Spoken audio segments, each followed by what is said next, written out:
Alright, I'm finally back with a review of the Razer Megasoma 2.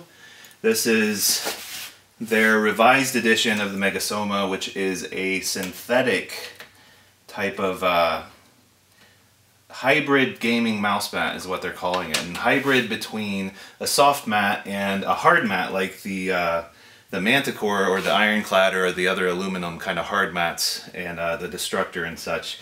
I would put it more in line with the Destructor as far as texture, because it does have an actual texture here, unlike the Manticore and the Ironclad, which are just as smooth as can be, you know, because of the aluminum. Now, this does have some pretty cheap packaging. I'm not going to do an unopening right now, but it's kind of disappointed in this because the Manticore came with a really large box and a carrying case, and the Megasoma is just $10 less, but what you get is a cardboard sleeve, just like you would with the Destructor. I mean, packaging's cool and all, it's really good designs and stuff, but I was a little disappointed because this is kind of a higher end mouse mat and they kind of made you feel like that a little more with the Manticore. But the main appeal with this thing is that it's all the benefits of a soft mat, so you have all the flexibility. You can roll it up and of course take it to LAN parties or just travel really easy with it, because a lot of people travel with mouse pads. But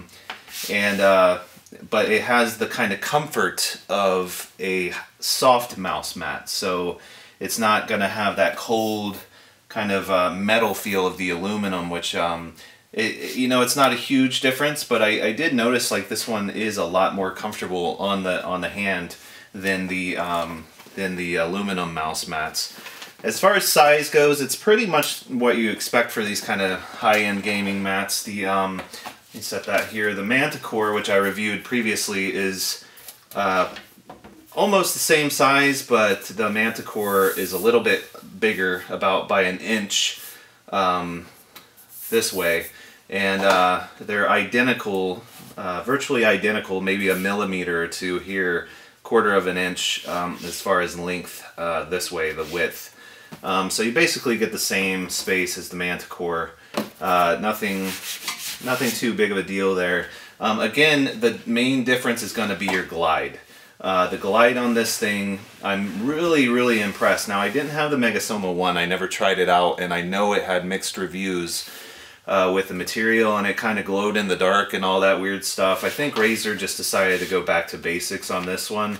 They have their little green logo, which is just painted on there, like a little silkscreen print, which is, it's okay. It kind of makes, if you have the whole Razer suite, like a Death Adder and the Black Widow, it makes your desktop look really awesome with these little accents of green. And of course the color on the back is just awesome. This is like a really different kind of material. It's a silicone based material here, so it's by far the grippiest surface I've ever seen. So where you have a very smooth glide here, your mouse, it won't move at all. It kind of shows the grip. I mean, it's just crazy how, I mean, that is meant to grip the table, and it really does. Now, I will say one thing that's kind of weird about that.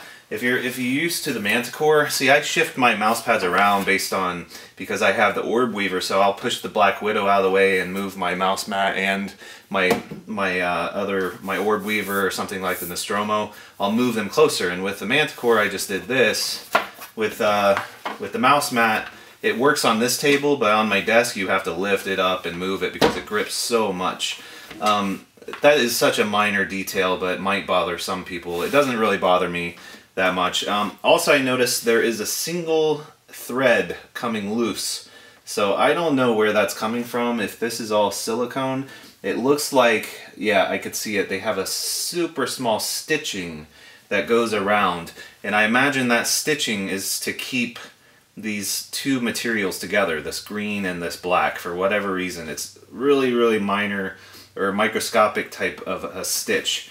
And unfortunately, I think this is the end of it. It looks almost like a knot, but it's starting to fray there a little. But personally, I don't think that's going to be a problem. I could snip that. It's very well built. I don't feel like it's going to fall apart. And again, when it comes to glide, it's got a very nice glide. very different and kind of a unique feel. It feels like a hard mat. You can push down and it feels hard when it's laying on the table. It's really hard to explain. So you get that benefit, but it doesn't smush in like a soft mat. It's very comfortable on your hand, but your mouse is not going to press in like on some of the softer mats. So that allows for a smoother glide like it would on a hard mat. And that's the main benefit. And as far as accuracy goes, it's very, very awesome accuracy. I have no complaints. I use the Death Adder. This is the Naus 3200, another optical mouse, because I tend to prefer optical.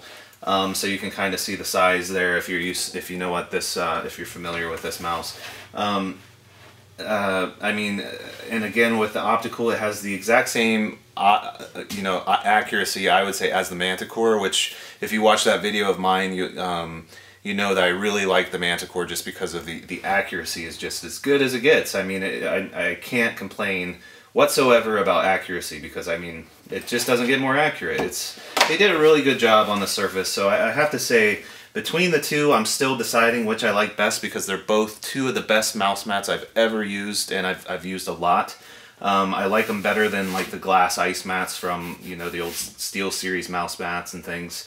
My vote goes to this mainly because of comfort and just preference. And I feel that the glide, I really, really like the glide. I'm almost tempted to say I like it better than the Manticore, because the glide is almost identical, though of course a little bit unique, but it goes to the accuracy and the comfort, which is just, you know, very barely puts it ahead of the Manticore. But overall, I think they did an awesome job on this. So be sure to check it out. I think it retails for $49.99 on the Razer store. $50 for, well, I believe it's $39.99. Let me correct that. $49.99 for the Manticore, $39.99 for the Megasoma 2. So I definitely give it a thumbs up to Razer for this one, and they've upped their game from where they kind of misstepped on their last generation of mouse mats with the Ironclad and the Megasoma. Yeah, good job Razer, and check it out.